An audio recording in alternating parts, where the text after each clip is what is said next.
Fantastic. Well, welcome. Today's our annual just before winter look at tibial plateau fractures. This clinic historically has seen a ton of fractures, and going from the foot up in skiing, you can see ankle fractures, mid tibia fractures. Tibial plateau fractures are fractures that go into the joint in the tibia. Then you can have distal femur fractures, mid-shaft femur fractures, up in the hip fractures, and then all sorts of spine pathology and upper extremity. And everything is correlated with different things. Snowboarding, you'll see more upper extremity stuff. Skiers, you'll see more of these tibial plateau fractures. So the goal today is to get everybody able to read an x-ray of the knee, describe it, diagnose and classify a tibial plateau fracture, and then hopefully, the best and brightest will be able to make some treatment recommendations based on this talk only. So not from historical knowledge, but just what you can glean from here. And all we're really looking forward is whether it's going to be a surgical or a non-surgical type of fixation or treatment. So there's lots of classification systems out there. The most commonly used are either going to be the Schatzker or the AO classification. AO is much more scientific and breaks things down according to kind of where in the bone it's fractured and displacement and things like that. It's very lengthy and not as of much clinical use. Most surgeons around the country will still use the Schatzker classification, which is a 40-year-old classification, but it's a combination both anatomical and mechanism classification. So all surgeons of ESON use this classification. So this is what I thought we'd spend our time reviewing for everybody. And this is what I'm hoping at the end of this hour that everybody who's listening can be able to use and describe much easier. It's basically a 6-point classification, 1, 2, 3, 4, 5, 6, and these are types, not grades. And so when you're describing it, you'll tell me this is a type 3 with 4 millimeters of displacement or something like that by the end of the hour. So as you can see, without going through these too much right now, that type 1, 2, and 3, notice that those are all on the lateral side of the knee. Type 4, 5, and 6 all involve the medial side and to a different extent the lateral side of the knee. And so that's one of the key take-home points you'll get over the next 30 to 45 minutes. So these are roughly divided into low velocity fractures and high velocity fractures. And so again, the easiest way to classify these or group these are just 1, 2s, and 3s are all going to be low velocity fractures. The higher velocity fractures are going to be 4, 5, and 6. So even though it feels a little daunting to have a 6-stage classification, once you get into it and just realize it's either going to be a low velocity or a high velocity type of injury, then it's much, much easier to group. So the low velocity fractures are kind of MCL equivalent injuries. So an injury that might tear an MCL in a lot of people for whatever reason, the MCL gets spared and the bone takes a little bit of a hit. Usually it's an anterior lateral fracture of the tibial plateau. So who might have, so obviously you'll have a stronger ligament than you will a bone. Who might that apply to? Yeah, so people as their bones start to get a little bit weaker than their ligaments, so you'll see the low velocity fractures more in the 40 to 60-year-old women greater than men, but as the bones start getting a little bit more fragile, the ligaments aren't as fragile just yet. And so you'll see these MCL injuries, and instead of having a grade 3 MCL, the MCL may have gotten spared, but instead it fractured the outer side. So it's a lateral only sided, and this is the key to recognizing low velocity injuries. The higher velocities are going to be 4, 5, and 6. All of these have a medial to a variable degree lateral involvement. So if you see a medial involvement, it's going to be a 4, 5, or 6, and it's going to be higher velocity. So let's see if we can make this. Might not be able to, since I'm on laser pointer, I might not be able to make that work. Huh? TJ Lanning out of so this is a type of higher velocity. This is an actual kid that got hurt up in Canada and pulled back from the take care. So far, the Americans, and you can see the higher velocity stuff like this, basically anything can happen. He had a pretty severe tibial plateau fracture plus a PCL injury, plus he had a cervical spine injury. It was a distracting mechanism and wasn't cervical spine injury wasn't recognized his right before he knee was catches flown an out edge of and there because his knee throws him hurt so into bad. that gate. So you always got to think When about he starts to different tumble, different things that's when can you start hurt to hurt because the legs. femur or knee or You have a tibial 6-foot plateau ski hurts so on the bad bottom of each that you foot, forget to look at everything else. and they've got to That's come off. always going to be one of the take-home things in any kind of trauma management. So let's dive into these low velocity injuries a little bit better. Type 1 is just a split. And so again, you can see the MCLs on the inner side of the knee over here. And so, or over here. And as the MCL gets strained, the femoral condyle goes down and just shears off this lateral tibial plateau. So nothing actually happens too much to the articular surface here. It just shears off a big fragment here. So that looks big and dangerous, but it's kind of just a shear injury off the lateral tibial plateau, and that's a type 1 tibial plateau fracture, which is really a low velocity type injury, and this is what it might look on a CT scan. So that's what an X-ray looks like. That's what a cartoon diagram of it looks like, and that's what a CT scan is. So by the end, you guys better be able to look at whether it's an X-ray or CT scan or MRI, know the difference of each. So type 2 has both that split right here and then a central depression. This actually ends up being pretty much the most common thing we'll see on the coming off the ski hill here, these type 2. So when in doubt, if you don't see anything on the medial side, guess type 2, and you won't be too far off. Because really you need a CT scan to tell the difference between type 1, type 2 sometimes, or even a type 3. So type 2 has both the shear and that central depression, again from that femoral condyle pushing down into it. This is an X-ray of what will end up being a type 2 after you get your CT scan. Again, no medial involvement, central depression down here. This part went all the way up here. This is that fragment that got sheared off. And again, a type 2 split depression tibial plateau fracture. Can look pretty bad, can also look very benign. This also has a proximal fibular fracture, so a little bit higher risk of having a perineal nerve injury because the perineal nerve wraps right around that fibular head there. So here's type 3, or no, this is type 2 still. It says that you are split depression. Again, this is a CT scan up here. Here's the tibial plateau. This joint surface right here belonged all the way up here. So at some point, the only way that can get down there isn't gravity, is that femoral condyle had to be pushed all the way down there to push that fragment down and then pop back up. And the only way that can happen is just is a hard valgus stress. So all of these lateral fractures are from valgus stress to the knee. Does that make sense? Mm-hmm. Here's a type 3. So we saw the type 1 and 2 both had a split to it. The type 3s are just a central depression. Don't get any kind of split. So these can look really relatively benign, but the whole lateral cortex out here is intact. And then this central fragment on this one is relatively benign, just about 2 millimeters of central depression there.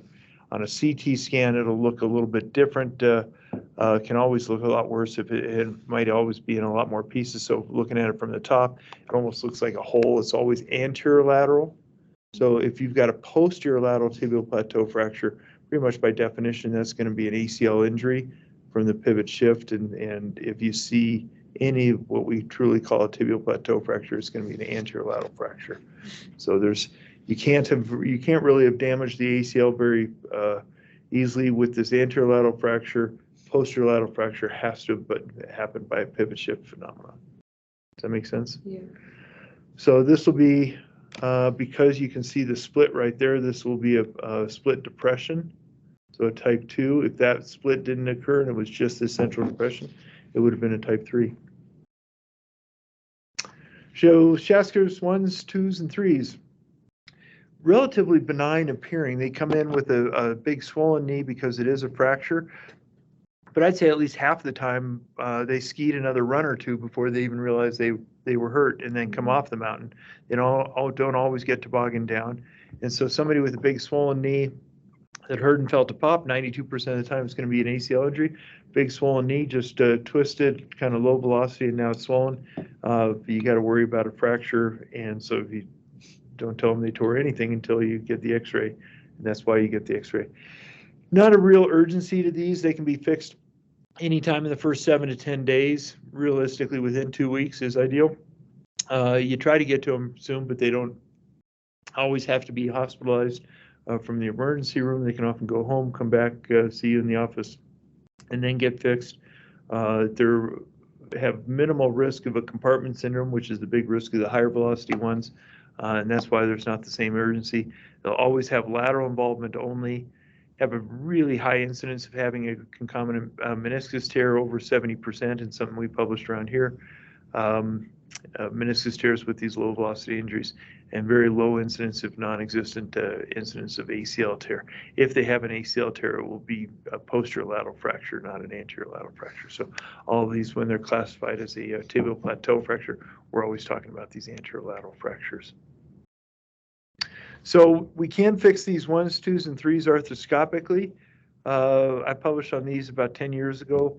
Average age of 45, as you can imagine, had more women than men, about 60-40, even though on the ski hill it's much lower incident, much lower male to female ratio than that. 64% had a meniscal injury requiring repair.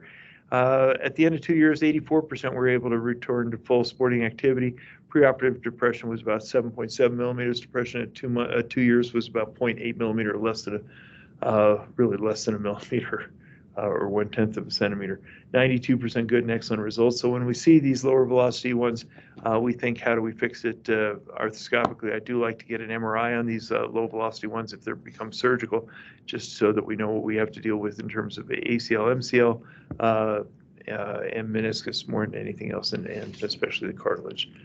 By definition, all of these have articular cartilage damage, and all of these are at risk for post-traumatic arthritis down the line because of the damage to the articular surface at the time of the injury.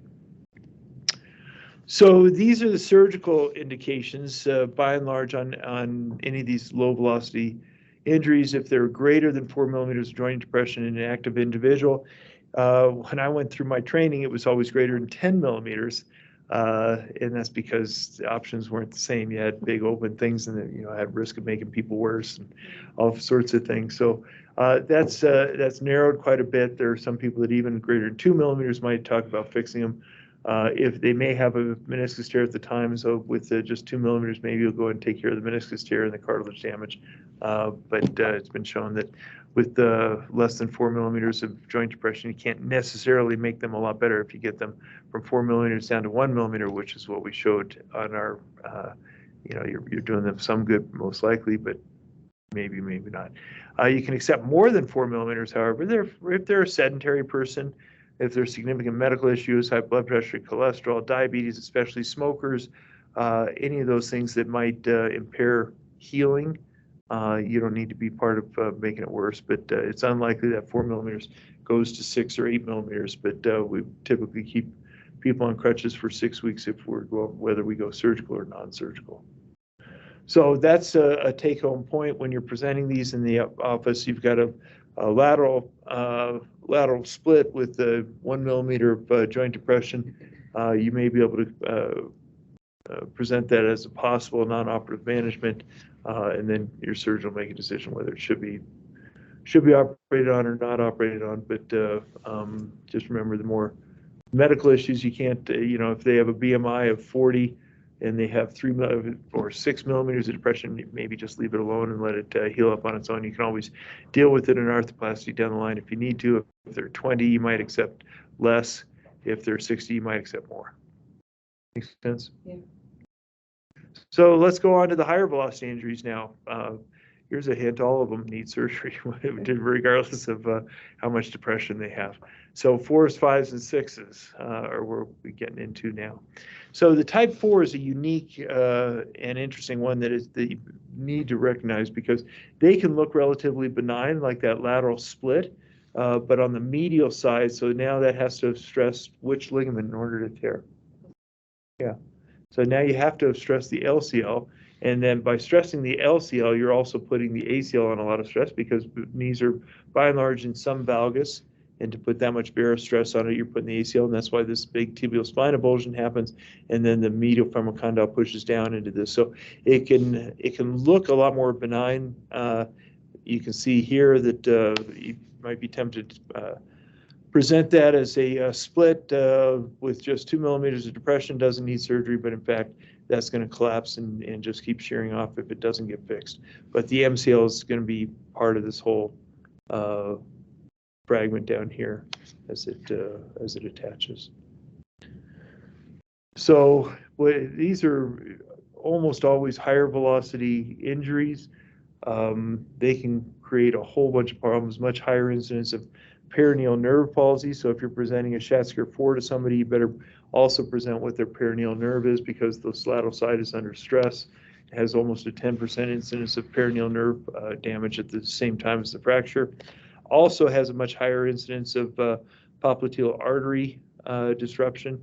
And so they can behave much more like a true knee dislocation than either the 5s or the 6s. So you got to really know what the arterial supply is, meaning good pulses, good capillary refill. Perineal nerve is 5/5 out of the EHL. Normal sensation is superficial. Normal sensation in deep perineal nerve. But that all needs to be presented if you're presenting a Schatzker 4. Now, this can look horrendous like this. Remember, we looked at one just before that was pretty benign. But you can see the split on the medial side. There's no split on the lateral side at all. This gets depressed, as often happens. You're tempted to call it a lateral tibial plateau fracture, but in fact, it's a Schatzker 4 medial plateau fracture, because this portion on the posterior lateral aspect of the plateau often gets depressed in a Schatzker 4, but don't get sucked into calling it a lateral tibial plateau fracture. If you see, just the first thing you'll do is with your eyes is follow this cortex all the way down. If you see a disruption there, but not a disruption here, then it's a 4. If this was disrupted, and that may have a little split if you were to do a CT on this one, that may have a little split. If that has a split, it's no longer a 4. In about 10 minutes, you'll be able to tell me what it is. But so this is not uncommon. Previous ACL reconstruction, that lateral varus shear, creating that medial tibial plateau coming off, and then as it rebounds, that lateral femoral condyle knocks into the lateral posterior lateral plateau. So now a Schatzker 5 is on both condyles and shears off this lateral side, shears off this medial side, but the central portion is spared. So if you could take a drawing tool and draw from the articular surface anywhere in the knee joint down to the shaft without crossing a fracture, it's a 5. If this fracture line went all the way across and there's nowhere that you could draw a line connecting the joint surface down to the shaft, then it would be a 6. And this is not an uncommon fracture. It's a much more inherently more stable fracture than the 6, where it's complete dissociation. But you can see they get both this. It's either just an axial load shearing it off, or more than likely both a varus and valgus, as you saw TJ Lanning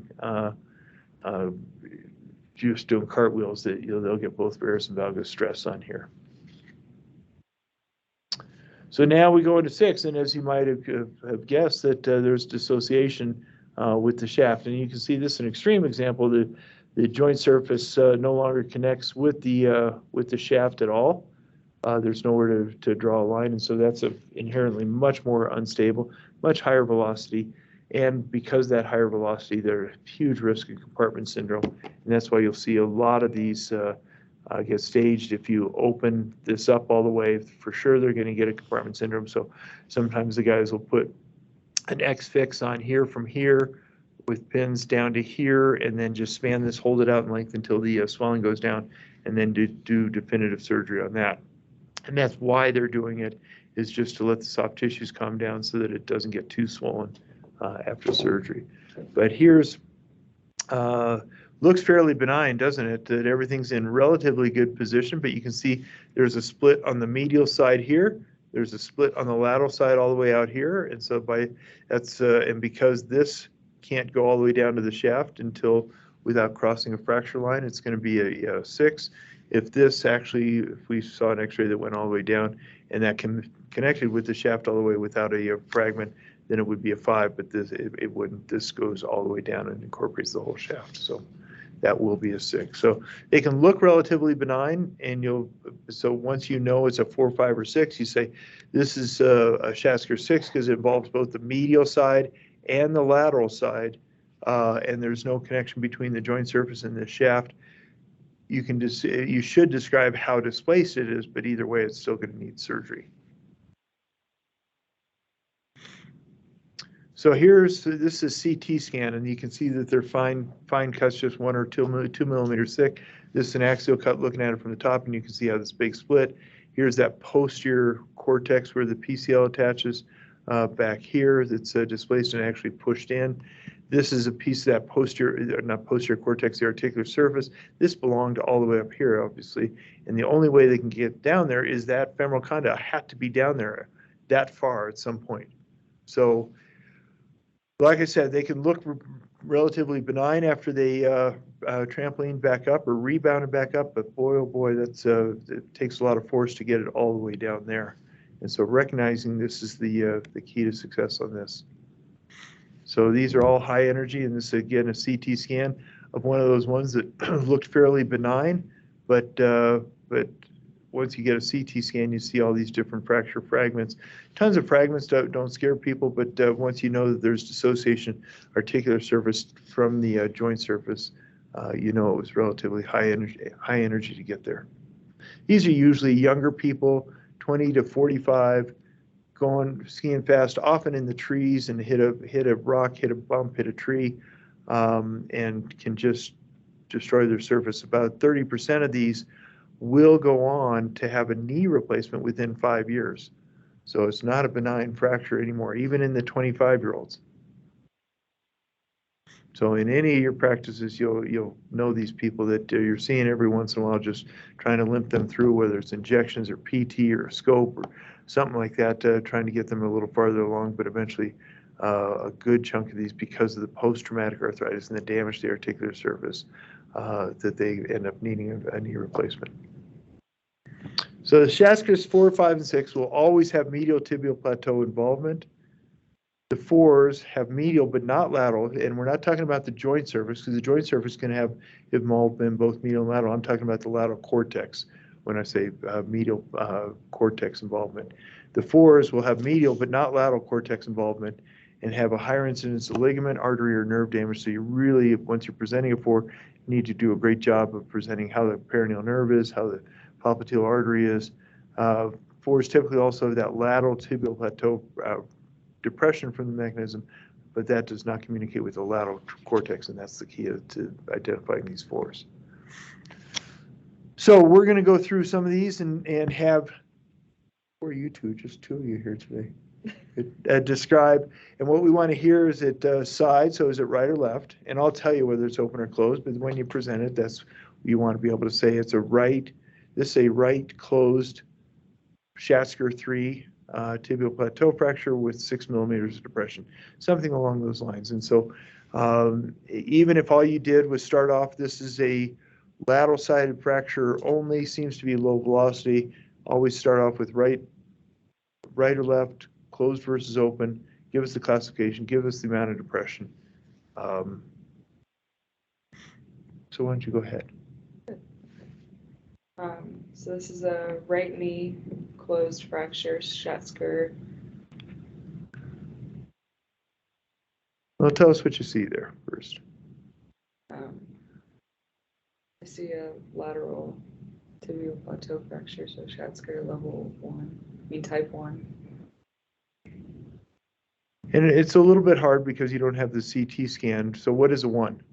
1 is a lateral split fracture.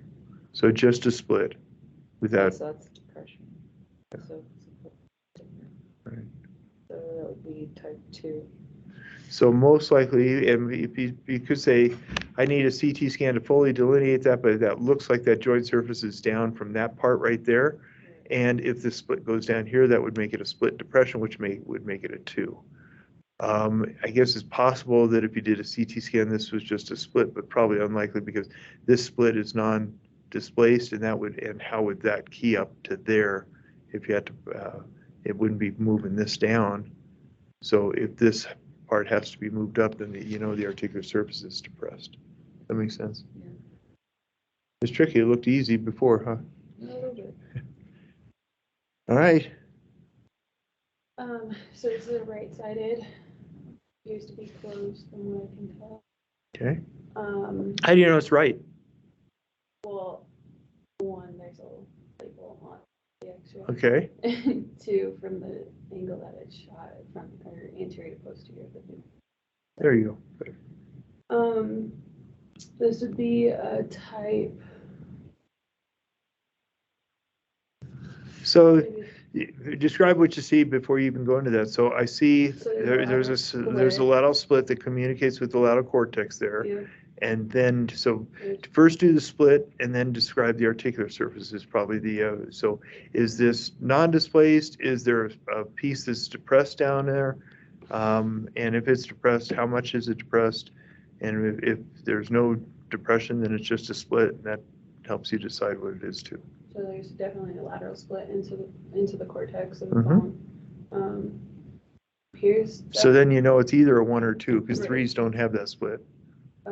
and can't really tell if there's a depression. However, that looks to be more joint space on the lateral side. So Yeah, and that's not because this isn't zoomed in, but it appears that's probably going to end up being a piece of the joint surface that belongs up there.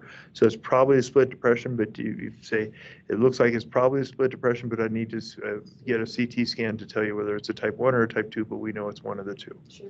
Does that make sense? Yep. Yeah, so just on x-ray, you got to be cautious to describing, getting too far down a rabbit hole about things that you can't necessarily tell. I'm showing you one x-ray, not multiple views of an x-ray, and no CT scan and no MRI. So fire it up, Gracie. All right, so this is a right-sided, appears to be closed knee. There's slight disruption in the medial cortex. It looks to be depression present along the lateral tibial plateau. So it appears to have a high energy impact and would be a Schatzker level 4, type 4. So tell me what makes it a type 4 to you? The disruption in the medial cortex. Where is it? Right there. Right here? Yeah. So you're calling that a 4, okay. And then And depression on the central depression without a split on the lateral side? Yeah. Would you call Well, that spike a split? Yeah. Okay. If that spike is a split and that is a fracture also, Oh, so then what would this be? type 6. Would it? Right, no shaft fracture, bicondylar, so B type 5. Yeah. If this is a fracture and this is a split and then you got that depression, you could draw a line from this articular surface down to the shaft, couldn't Right. you? Yeah. And so that would make it a what? Type 5.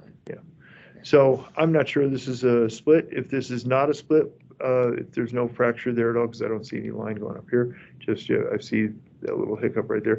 If this is nothing on a CT scan, then what kind of fracture is this? That would be a type.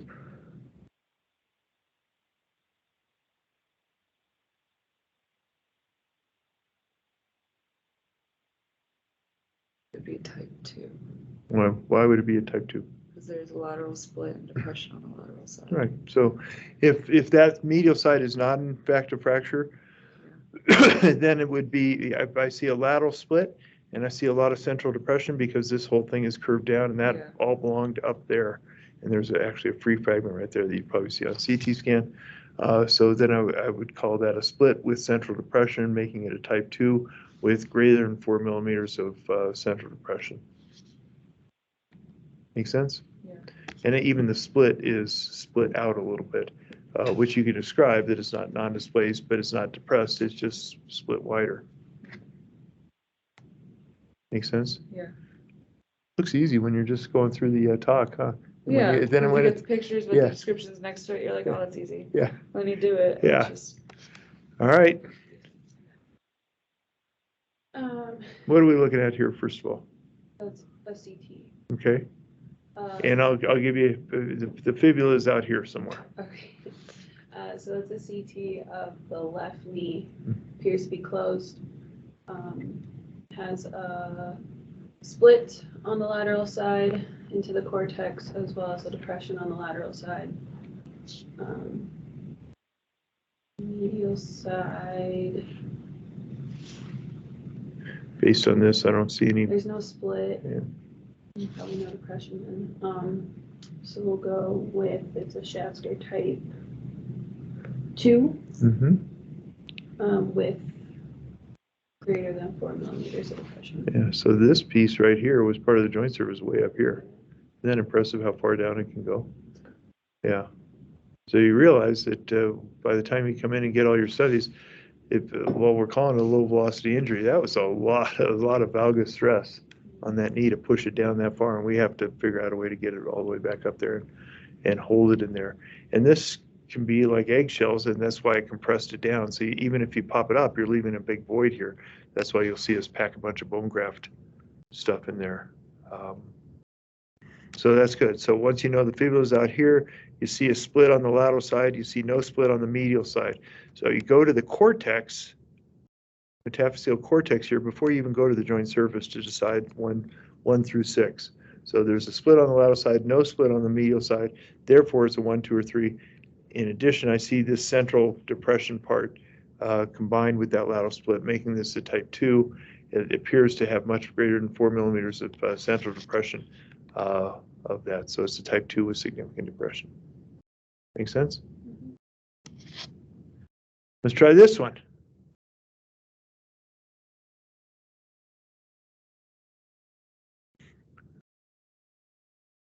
What are you seeing? This is an X-ray. It's an X-ray of the left knee. There you go. It appears to be closed. Good. I see a disruption and a split on the medial cortex.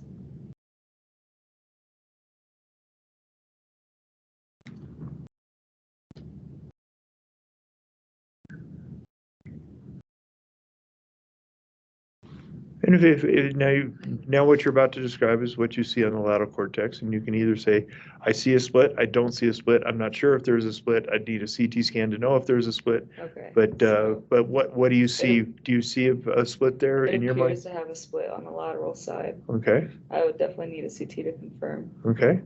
However, there is a disruption from joint surface down the shaft, so I would describe this as a type 6 Okay. Schatzker with less than 4 millimeters of depression.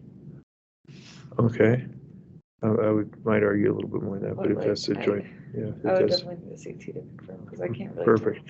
So, and if I told you that's just the fibula where it intersects there, but there's not a split there on the CT scan.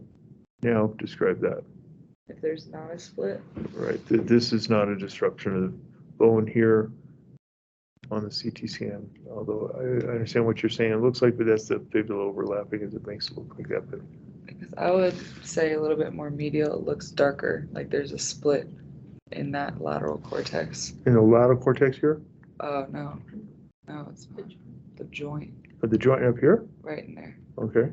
that looks like a split. Okay. But if I'm telling you, we've got a CT scan, it's not on this X-ray, but there is no lateral split here. Okay, So now describe it. no lateral split.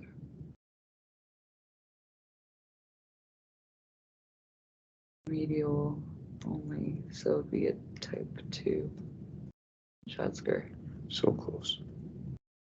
I don't know. I'm just, It's hard. yeah. It's hard. So if there's medial involvement but not lateral involvement on the cortex, what is that? That is a type 4. Okay. That's where I was trying to get you to. There's medial involvement over here. There's no split on the lateral side. Okay. What is that? It's type 4. Okay. So now, because you were going to call it a type 2, which everybody would breathe a sigh of relief because that's a low velocity injury. All of a sudden now you're at type 4, which is a whole different animal. Mine might actually be the highest velocity of even from the 6s. Yeah. So these are the most concerning. So now somebody's going to ask you, what does the perineal nerve show? What does the popliteal artery show? And you better know that. Right. So this is a classic X-ray of a type 4. You'll see this split. You'll see this depression in the lateral tibial plateau, which can look horrendous. It's pretty far posterior, so it's not as big a deal typically. And on the lateral side, you'll see this. It's a posterior medial fragment. That's what this is. And so the plate that you put on there has to go all the way in the back there, not even on the side. It's a pain in the ass to operate on. That's what this is a classic Schatzker 4 X-ray, and it's real easy to get thinking that it's a type 5 or type 6. thinking there's a lateral plateau. But once it's a 4, really hone down on your neurovascular structures, your perineal nerve and your popliteal artery. Mhm. Sound good? Yeah. It's not easy. You guys are doing great for first time ever looking at this stuff. Okay, so what do you see here? It's all the same injury. Now I'm giving you lots of different stuff. So it's left knee. Okay. Well, yeah, it's left knee. Uh-huh. There is split on the medial side into the shaft. Okay. Based on which one of these pictures? 3B. This one? Which one? That one? Yep. Okay. So because of that split right there? Yeah. Okay. Gotcha. There is lateral depression as well, Okay. based on 3E. Okay. I'm supposed to get from the other. So a combination of things. First from 3B again, so you saw this disruption of the medial cortex here. Yeah. Do you see disruption of the lateral cortex there? No. Okay, so disruption of the medial cortex, but no disruption of the lateral cortex. Confirmed on CT scan here, no disruption of the lateral cortex. Yeah. Right off the bat, that gives you the classification. Yeah, this is type 4. Okay, and this is a classic diagram of what a 4 looks like. You wouldn't know looking at X-ray where that tibial plateau fracture is, but remember we talked about it's usually more posterior lateral, which goes along with an ACL injury too. But that's that central depression that you're seeing. It's really posterior central, because when we say central, we don't mean necessarily anterior to posterior central, but not on the periphery. That makes sense. So this has a medial split, no lateral split, some posterolateral depression on the articular surface, making this a type 4, which is a high velocity injury. And now I need to go back in there, doc, and examine their perineal nerve and popliteal artery because I forgot to do that. Make sense? Mm-hmm. And that's probably something you're going to say exactly, because these people can walk in that they not walk in, but they went to the ER yesterday. ER looked at it and thought it was a low velocity injury. Splinted them, told them to come see you tomorrow, and they'll come in. So you do have to be prepared to see this for the first time in the clinic. More often than not, you'll see them in the ER with your doc. All right. Whose turn? Gracie? Yeah. All right. Okay, so this is a X-ray of the left knee. Is it closed? Yeah, this is closed. Okay, closed X-ray. Do you want me to describe the patella at all? Because that is also dislocated, or it's out laterally. It may or may not be this. Right. Okay. So there is a. I think you could call it high, so it might be a patella alta. So patella alta present. There is a disruption in the medial cortex. There. I'm going to give you this is a disruption right there too. Okay, thank you. Sure. Disruption in the lateral cortex as well. Appears to go across the shaft. In a fracture, there's also a tibial proximal fracture. So I would describe this as a Schatzker type 6. What makes it a 6? The shaft disruption and the medial and lateral bicondylar fractures. So medial and lateral bicondylar fractures with no portion of the articular surface connected to the shaft anymore. Yep. So it's dissociation. So Okay. so there's disruption in the medial and lateral cortex. There's a central depression of the lateral tibial plateau.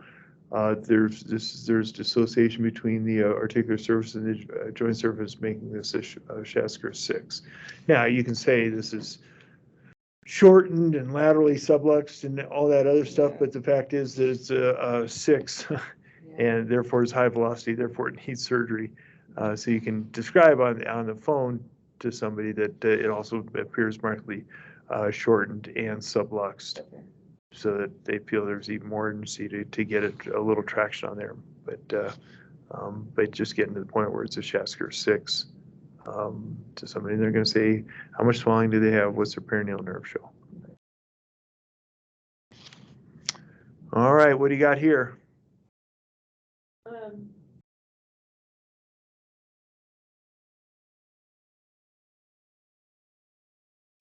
Uh-huh. Both of these two are x-rays. Okay, with the contrast. This is not an x-ray. Yeah, that's CT. Yep. Uh-huh. So it's the left knee.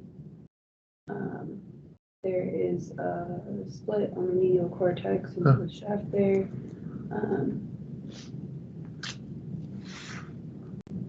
Let's say this does not have a split. I don't see a split there at least. Okay. There's a depression on the lateral side. It's impressive. Again, this piece goes all the way up here. Yeah, with greater than 4 millimeters of depression. So this is a Schatzker type 2. No, sorry. Oh my God. I'm sorry. Schatzker type 5. Because there's no shaft disruption. What makes it a 5? What makes something a 5? The medial split and the lateral depression. Do you agree with that grade? So it'd be 4. Okay. It'd be 4 because it's Good. not a lateral split. Because yeah, so go cortex first. Usually when we're worried about whether something needs surgery, we're going joint surface, because you're preserving it. But to describe this between a 4, 5, and a 6, if you go to cortex first and then go to joint depression.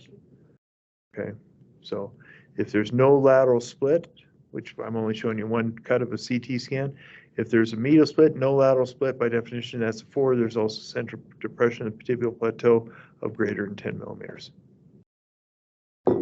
So until at first blush, you look at that looks pretty benign, not too bad. And then when you realize that piece had to be started up there, you realize how severe the deformity was at some point. And somebody, when you ask them, they'll say, oh yeah, my leg was out at 90 degrees at first when I fell, and then I came back. And so, makes sense? Yeah. So it's a lot. You guys are doing great. So bicondylar tibial plateau fractures 5 and 6 typically require medial and lateral stability. So they might get an X fix for a few days. First swelling goes down. And then you can't just fix these with a plate on one side because that'll collapse over here no matter how strong the plate is. You have to go to plating on both sides. Now there, was a time 20 years ago, nobody was doing medial and lateral plating. Well, in the 70s and 80s, everybody did medial and lateral plating. And then there was a huge incidence of avascular necrosis and infection and things like that. So people tried to make these stable plates that only needed lateral sided support. And then they all collapsed immediately. And then they tried to treat it just with X fixes. And that went on for about 5 or 10 years. And we're back to doing what we did back in the 70s and 80s, is these medial and lateral plating. But it's done with a lot less surgical dissection, a lot less risk of infection and dead tissue and things like that. This used to be called a dead bone sandwich back in the 90s because they had such horrendous results, but this is where everything's migrated to, is medial and lateral structural support to get it to heal. So these tibial fractures can be described as either shaft fractures or plateau fractures. So practice describing the x-ray findings with each other. You can just go online, track down a bunch of x-ray findings and practice describing it to people, because what you want to be able to get to is as if you're on the phone with me and I can see what you're describing, even though I don't have the x-ray. So left knee with lateral shaft involved, lateral cortex disruption about 3 centimeters below the joint surface, no medial cortex disruption. There doesn't seem to be any central split, therefore it's a type 1 with just a split.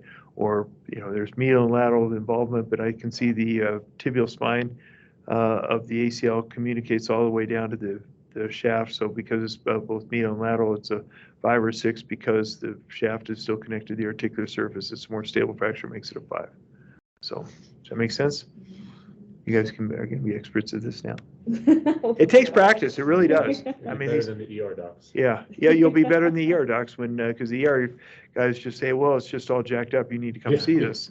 And, and in reality, there are things that you need to come see right away. There are things that you don't need to see right away that are almost better not to, and let the swelling come down. But being able to describe this and speak the language is so helpful to everybody in the office. And when you see the postoperative x-rays, pull it, you can guess what type of fracture it was. If there's just a plate on the medial side, you should be able to guess it was a Schatzker 4. If if there's a split depression on the and just a plate on the lateral side, then you know it was a type 1, 2, or 3. And it was usually a split depression. Just splits can be percutaneously screws in. Central depressions often don't need plates at all, just need elevation arthroscopically and a couple percutaneous screws holding it in place up there. So it's usually a type 2 if it's just plate on the lateral side. Plate just on the medial side is going to be type 4. Plates on medial and lateral side, you can figure out whether it was a 5 or a 6 preoperatively pretty easily. Does that make sense? Yeah. So tibial shaft fractures, we'll just briefly do that because we'll show you a quick video. These are diaphyseal, so they're below where anything below where we saw those splits went down to become a diaphyseal fracture. Realistically, there's from the physeal scar to the physeal scar is considered a tibial shaft fracture. Tibial plateau fracture goes up into the joint almost by definition. In reality, as you get back down probably about 7 centimeters below the joint, we start calling it a shaft fracture, and up above it's a tibial plateau fracture, even if the joint surface isn't necessarily involved. And so again, you would describe these as closed versus open. These are a lot easier to describe. The 3 basic types are transverse, meaning go straight across, an oblique, meaning it's kind of spiral, or just a short oblique, but not straight transverse, or comminuted, meaning it's in a lot of pieces. And when in doubt, once you see a multiple piece, you just say it's comminuted. So you can say that predominantly a spiral fracture, oblique and spiral kind of refer to the same thing. It's an oblique or spiral fracture with some comminution.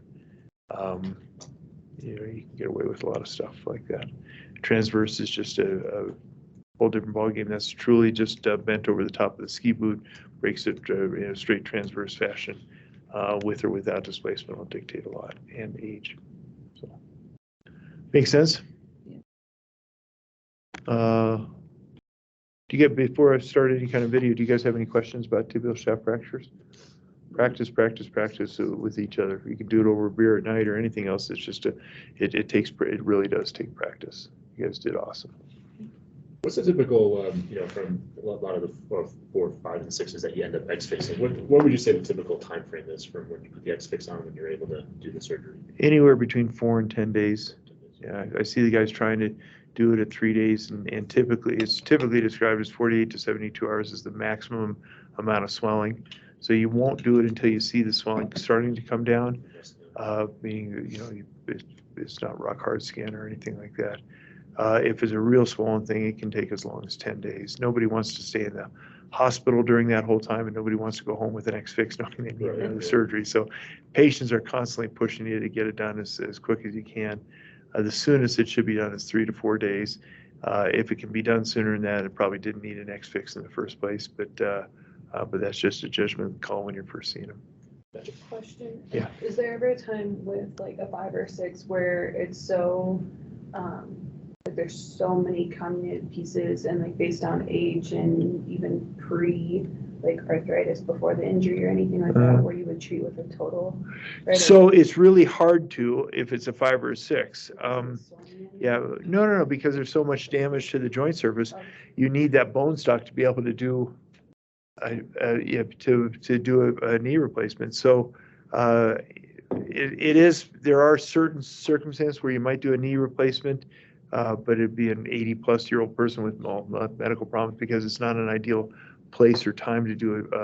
If you have disruption in that cortex, there's no way for the stem of the prosthesis to stay up. So it'd have to be like a 1, 2, or 3 with a lot of medical issues and older and things like that. 5s or 6s, you treat an X-fix or plates and screws because they can be smashed up so much with so much osteoporosis that you can't get good screws in the with plates and screws.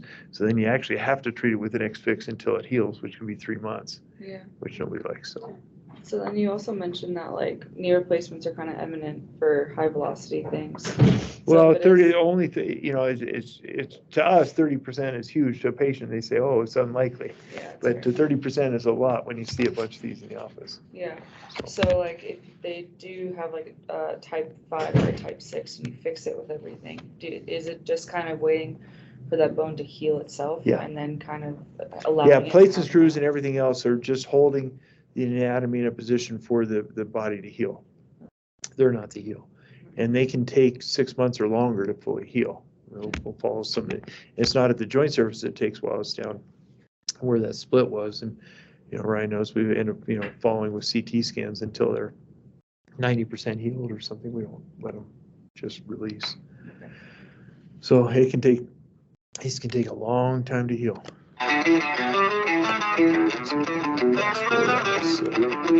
Oops. The first part of this, whoops. Jeez. What's it doing there?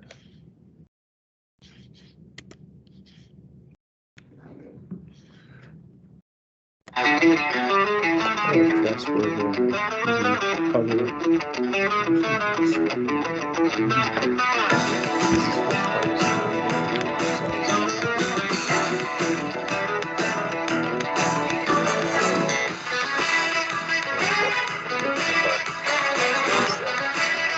with particular involvement or very proximal, and the ability to dynamize if a delayed union ensues. Indications for intrasuitability or intramedullary nail fixation, especially with distal and proximal fractures. The patient is placed in the supine position on a regular operating room table with a retractable table end. What's that? A tourniquet is placed around the thigh, however, it is seldom inflated. The leg is secured in an arthroscopic leg holder, making sure that the distal thigh and knee is extended well past the end of the table to allow for fluoroscopic evaluation of the proximal tibia. The contralateral leg is placed in a well-padded leg holder. C-arm and monitor are positioned on the effective side of the patient. The leg is prepped and draped in the usual fashion. A 3-centimeter incision is made along the medial border of the patella. If the fracture involves the proximal 1/3 of the tibia, then a lateral incision can be made in order to assure lateral placement of the nail. Sharp dissection is carried down through skin and subcutaneous tissues. Sharp and blunt dissection is carried inferiorly along the posterior medial border of the patellar tendon down to the anterior slope of the tibia. A guide wire is then positioned using fluoroscopic guidance posterior to the patellar tendon in the midline just on the anterior slope of the tibia. The guide wire is passed into the proximal tibia. A cannulated bone cutting reamer is placed over the guide wire and a plug of the proximal tibia is removed. The reamer and guide pin are removed and intramedullary reaming is begun using a handheld T-reamer. We used to do it without power, thermal necrosis, reduces the creating potential thermal for necrosis elevated of the bone compartment and pressures and stuff, and now we functions do it with effectively power, as a just sharp we don't sound ream to up prevent too much, nail just to open the incarceration. canal as much as The we reamer can, should up be to passed 8, down 9, to the 10, level of but the we have these hand fracture, reamers, and the canal that should can be reamed used up so you to may the see some of the diameter guys of the using nail hand being reamers. Most of the used. guys use our reamers. The intramedullary nail and alignment guide is assembled on advantage the of back going table. bigger with the Using bigger the fluoroscopic rod is, guidance, the nail is quicker it'll passed heal. down The to the smaller level of the rods, fracture. less The fracture risk is put then in, held in a but reduced position because and there's the a nail little passed micromotion across there, the they can take fracture a long, site. long time to heal. Fluoroscopic So this views in will both make the it a lot more AP stable and and lateral bigger nail. planes So should be typically, obtained to we try to confirm put fracture a 10 reduction millimeter and rod in alignment. there because The nail is driven between 9 distally and down 10, to the physeal scar. cross-stocking screws go up in diameter, so A fluoroscopic view of the proximal strength, tibia is obtained to stability. confirm correct nail length. The distal interlocking screws are next so you can see you placed. can do this all The through knee a is basically extended 1 or and the 1.5 heel inch placed on a incision. well-padded So it Mayo doesn't look like stand. much when they come back The in. It was a fluoroscope big is fracture and a positioned big and operation for perfect these circles people. through the interlocking screw holes are obtained. Yes. Small 1-centimeter incisions are made medially over the screw holes. Sharp dissection is carried down to the tibia using a hemostat or freer elevator. Care is taken to avoid the saphenous vein. A radiolucent drill is used to drill both holes through the I still interlocking use these screw holes. radiolucent drills. The I think length a of lot the guys screw is just determined with the hold depth the drill gauge, in and the like a appropriate poker or size some kind of screws are placed. instrument to Both hold it AP over there and and then lateral just tap it through fluoroscopic views are the cortex, but mandatory they make to this confirm fancy screw placement radiolucent through the drills interlocking easy to holes. use. Be sure to save a lateral And fluoroscopic that view just from shows the the X-ray, C-arm, the holes which are covered demonstrates with screw correct holes, placement screws now. of the interlocking screws through the 'Cause you will nail. see X-rays once in a while where the screw missed the Impaction whole at the rod. fracture site can be achieved once the distal interlocking screws are secured by extracting the nail with the slap hammer. Next, the proximal interlocking screws are placed using the alignment guide. Small 1-centimeter incisions are made over the holes. Again, sharp dissection is carried down to the tibia using either a hemostat or freer elevator. The holes are drilled and measured, and appropriate sized interlocking screws are placed. The alignment guide is removed and the fluoroscope used to confirm proper screw placement. A threaded cap is placed in the proximal nail to enable easier nail removal if needed in the future. The incisions are irrigated and closed with an absorbable suture. Dressings are applied, and a short leg splint is often used for comfort only, but is not required. Postoperatively, the patient is placed immediately into a CPM machine. A PCA is used for short-term. And that's, I don't think you need to go through the PT of all this. But, yeah. That's all we got. Any questions about all this? Now you know all there is about tibial shafts and tibial plateaus. So.